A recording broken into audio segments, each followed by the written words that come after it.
साहिब बंदगी सतनाम। बोले सतगुरु बंदी छोड़ कबीर साहिब की जय हो। सतगुरु मदनपति साहिब की जय हो। सतगुरु वैराग साहिब की जय हो। सभी संतों की जय हो। सभी भक्तों की जय हो। आज के आनंद की जय हो। तो आज जो हम सत्संग का टॉपिक ले रहे हैं वो है सतगुरु और असतगुरु। क्या फर्क होता है सतगुरु में और क्या फर्क होता है असतगुरु में, क्या भेद है दोनों के बीच में, आज वो क्लियर किया जाएगा।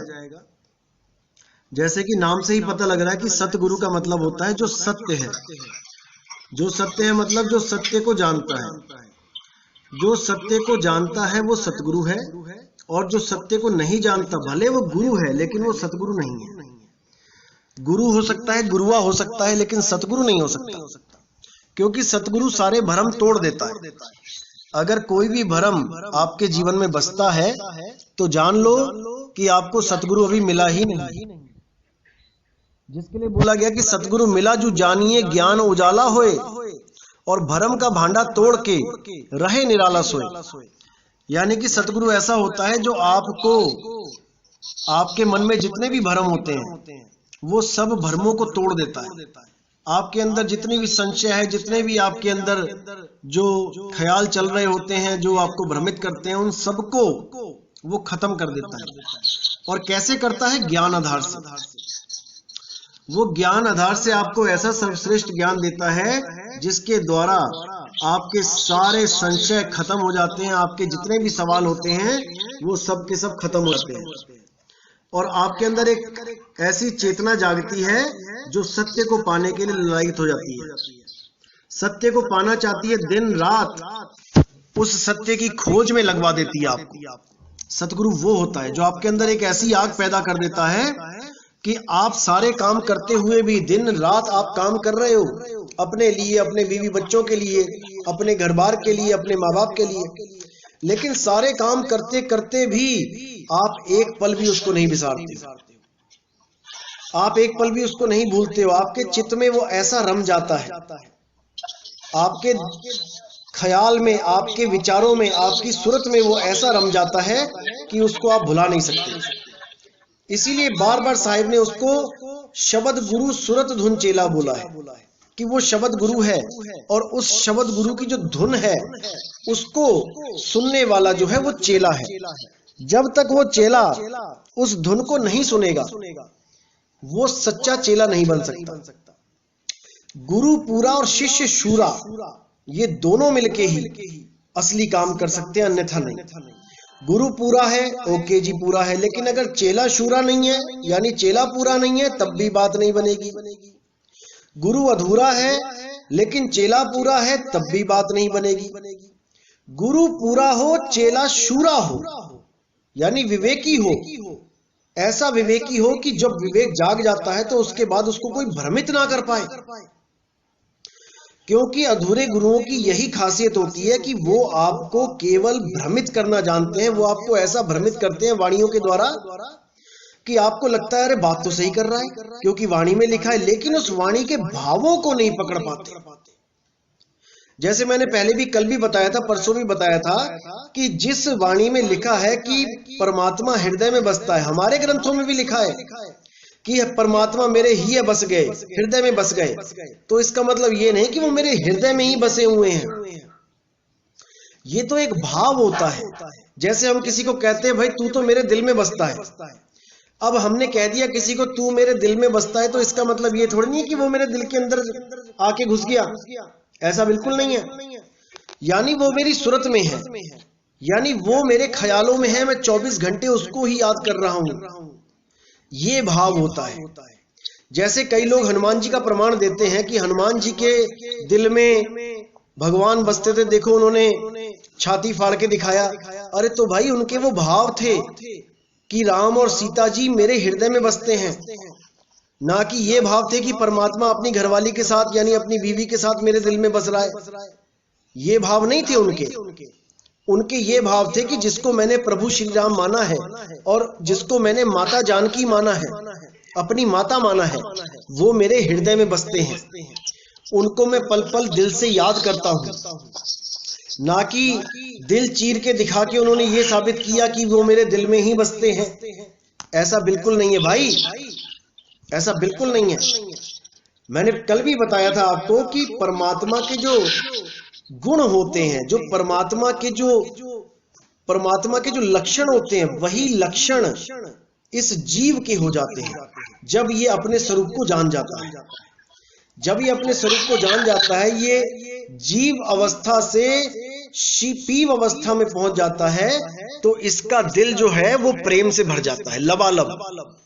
उसके दिल में इतना प्रेम भर जाता है कि वो किसी को भी धोखा नहीं दे सकता, वो किसी को भी गाली नहीं निकाल सकता, वो किसी के लिए गलत नहीं सोच सकता, वो किसी को बोल गलत नहीं सकता, वो किसी को मार नहीं सकता। यानी कि 12 हर पहर 8 पहर वो केवल इसी ख्याल में रहता है कि मेरा मालिक मेरे हृदय में बसा हुआ है, मेरे परमात्मा मेरे हृदय में वास करते हैं। ये एक भाव होता है, ना कि वो सच में हृदय में चले गए। परमात्मा अडोल है, वो डुलता नहीं है, वो कि आज यहां है कल वहां है, ऐसा बिल्कुल नहीं है। इसीलिए वाणी ने बोला आत्मा अडोल न डोलई, बिल्कुल अडोल है वो आती जाती कहीं नहीं है। और जो सोचे कि पहले शरीर बनने से पहले परमात्मा कहीं और था फिर जाके हृदय में बस गया, तो ये कोरा अज्ञान है, घोर अज्ञान है। बिल्कुल भी इस चक्कर में नहीं पड़ना है कि परमात्मा हृदय में है या परमात्मा कहीं शरीर में है, क्योंकि कबीर साहब की वाणियों में गुप्त भेद होते हैं।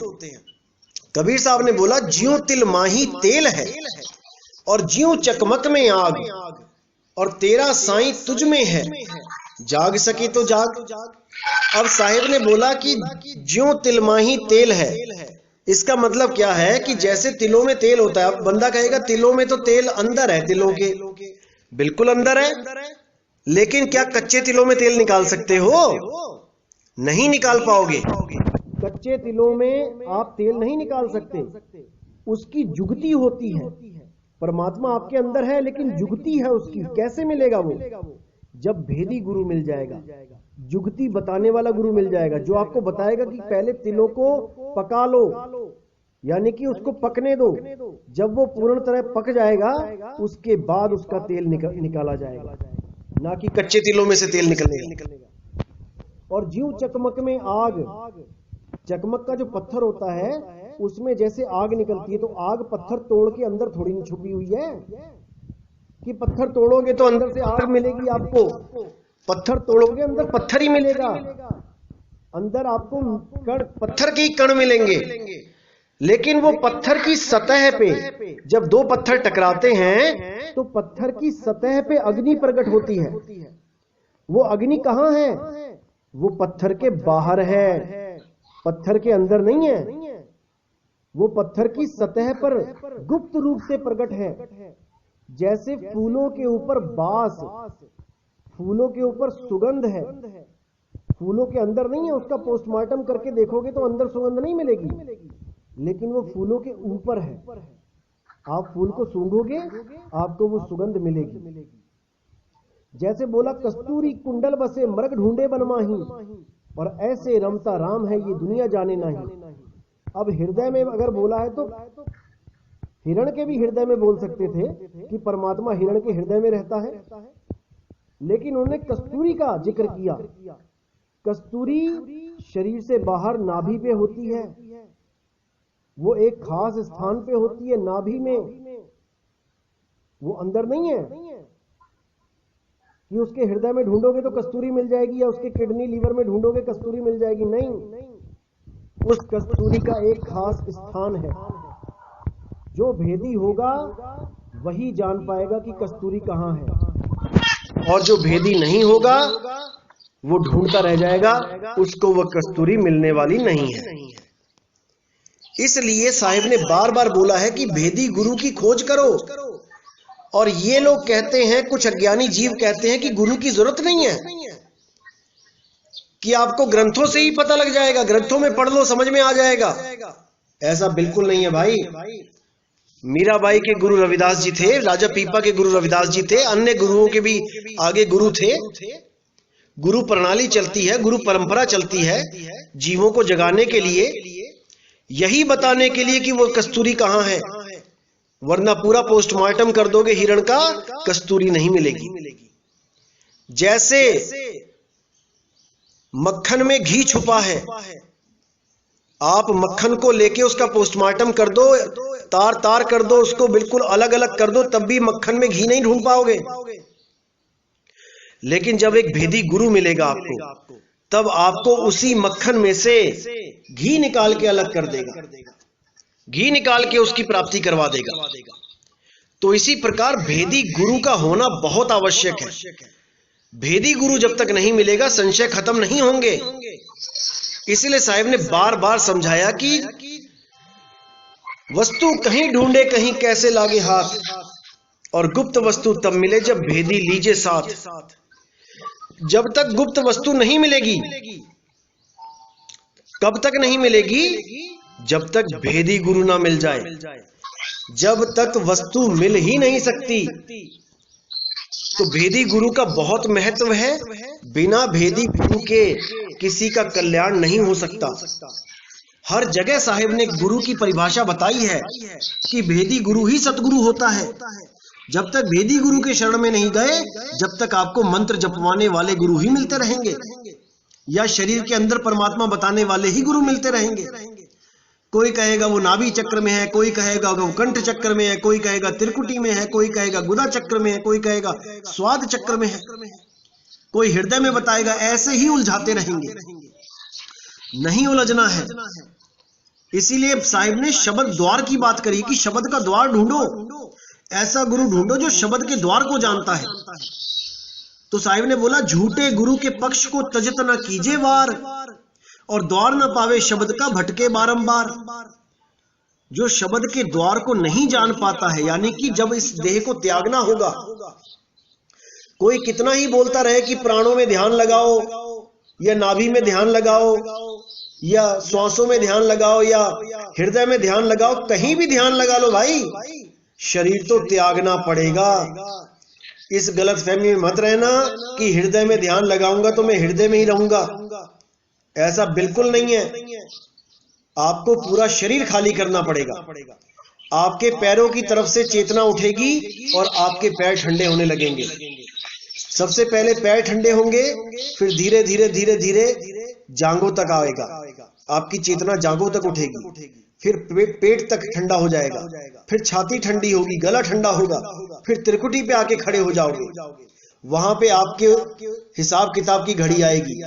जो आपने कर्म किए हैं आपको वही कर्म भुगताए जाएंगे। अगर तो गुरु आपने किया है तब तो समझ लो कि आपको वहां से आगे का रास्ता दे दिया जाएगा। अगर आपने गुरु नहीं किया है तो इन्हीं 9 दरवाजों में से आपको निकाल दिया जाएगा। अगर आपने प्राण योग साधना करी है, हठ योग साधना करी है, तो 10वें द्वार से आप तोड़ के निकल जाओगे।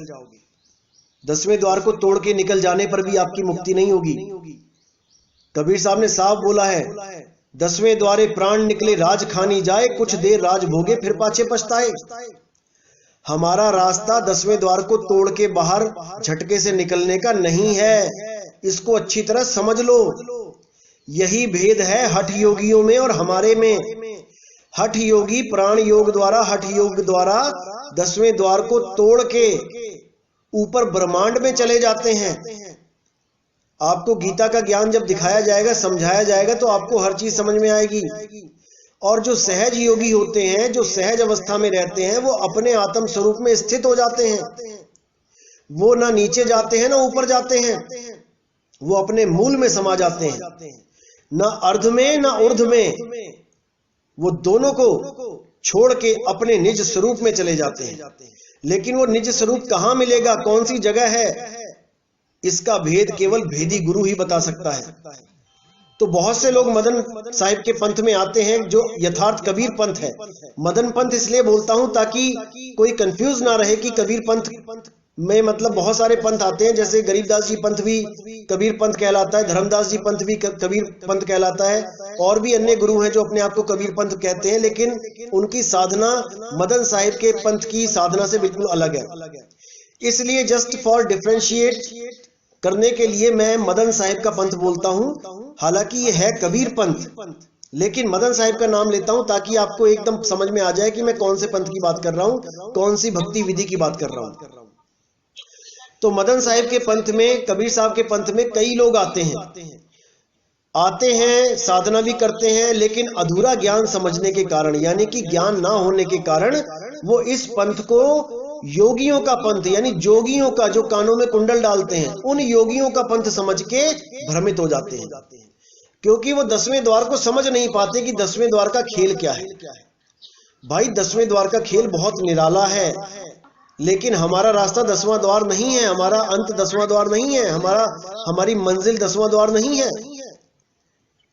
कबीर साहब ने साफ बोला है, 10वें द्वार नरक भर बूढ़े तू गंदी को बेड़ो। 10वें द्वार से निकलने पर भी आपको मुक्ति नहीं मिलती। मुद्दा ये नहीं है कि 10वें द्वार से निकलना है, मुद्दा ये है कि अपने निज स्वरूप में स्थित हो जाना है, और अपने निज स्वरूप में स्थित होने का एक ही जरिया है, वो है निज नाम, वो है अडोल नाम। अडोल यानी जब शरीर भी नहीं बना था, हृदय भी नहीं बना था, तब भी वो परमात्मा अपनी जगह स्थित था, और आज ये पूरे खंड ब्रह्मांड बन गए हैं, तब भी वो परमात्मा अपनी ही जगह स्थित है। उसको कोई हिला डोला नहीं सकता। कोई कहे कि परमात्मा जब हृदय नहीं था, जब शरीर नहीं था, तब वो शरीर से बाहर रहता था, अब हमारा शरीर बन गया है, परमात्मा ने शरीर बना दिया, तो वो हमारे शरीर में वास करने लग गया। ये घोर अज्ञान है। जो भी इस घोर अज्ञान को ग्रहण करेगा, उसका जन्म मरण कभी समाप्त नहीं होगा। वो इन्हीं 84 लाख जूनों में ढूंढता रहेगा, क्योंकि परमात्मा अजूनी है। अजूनी सैभंग बोला गया उसको। परमात्मा जूनी नहीं है, जूनों में नहीं आता, शरीरों में नहीं आता। ये एकमात्र भेद होता है। जैसे हम कहते हैं कमल कीचड़ में होता है, ये केवल जगत को बताने के लिए बोला जाता है कि कमल कीचड़ में होता है। लिखने में आ रहा है कि कमल कीचड़ में होता है, लेकिन कीचड़ में नहीं होता। कोई कहे कि कीचड़ में छलांग मार के मैं अंदर ही अंदर ढूंढूं कमल कहां पे है। जैसे मछली पानी में होती है, तो मछली पानी में ही होती है, आपको बाहर नहीं मिलेगी। लेकिन कमल भी पानी में यानी कीचड़ में होता है, लेकिन कमल आपको अंदर नहीं मिलेगा। इन दोनों में गुप्त भेद है। इस भेद को समझना है। जब हम कहते हैं परमात्मा हृदय में है, परमात्मा घट में है, तो उसके भाव कुछ और होते हैं। भावों को समझना है, शब्दों को नहीं पकड़ना है। कई जगह लिखा होता है कि परमात्मा के चरण हमारे हृदय में हैं, तो इसका मतलब ये नहीं कि परमात्मा आदमी जैसा है और उसके पैर हमारे हृदय में धस गए जाके। ये घोर अज्ञान है, ये महा अज्ञान है। इस भ्रम से बाहर आ जाना है और सच्चे गुरु को पहचान के, सच्चे नाम को पहचान के, उस विदेही नाम जो देह में नहीं है, उस अजूनी नाम को पहचान के अपनी सत्य भक्ति करनी है। भ्रम जाल में नहीं उलझना है। ये मनुष्य जन्म बहुत मुश्किल से मिलता है। अगर इस जन्म में आप उलझ गए तो मेरे भाई कोई बचाने वाला नहीं है। जितने भी भ्रमित करने वाले लोग हैं, ये पूरा जोर लगा देंगे आपको भ्रमित करने में, लेकिन आपने भ्रमित नहीं होना है। 2020 के अंत तक यानी दिसंबर तक मैं हर चीज क्लियर कर दूंगा, एक एक वाणी खोल दूंगा, एक एक भ्रम जाल को तोड़ दिया जाएगा। आप चिंता बिल्कुल ना करें। अच्छी तरह ग्रहण करना है एक एक बात को। उसी के बाद आपकी सच्ची भक्ति शुरू होगी जब पूर्ण विश्वास हो जाएगा। विश्वास में कमी नहीं आने देनी है। विश्वास में कमी होगी तो परमात्मा नहीं मिलेगा, पास होता हुआ भी नहीं मिलेगा। इसीलिए बोला, कहें कबीर सुनो भाई साधो, मैं तो हूं विश्वास में। सच्चे गुरु और अधूरे गुरु के बीच में फर्क करना जान लो, समझ लो कौन होता है सच्चा गुरु, कौन होता है अधूरा गुरु। तभी आपका कल्याण होगा, अन्यथा जन्म मरण का यह चक्कर कभी खत्म नहीं हो सकता, कभी खत्म नहीं हो सकता। तो आज का सत्संग यहीं समाप्त करेंगे और कल 5:30 बजे फिर मिलेंगे आपसे। साहिब बंदगी सतनाम। बोले सतगुरु बंदी छोड़ कबीर साहिब की जय हो, सतगुरु मदन साहिब की जय हो, सतगुरु विराग साहिब की जय हो, सभी संतों की जय हो। सकल हंस को बंदगी, साहिब बंदगी सतनाम।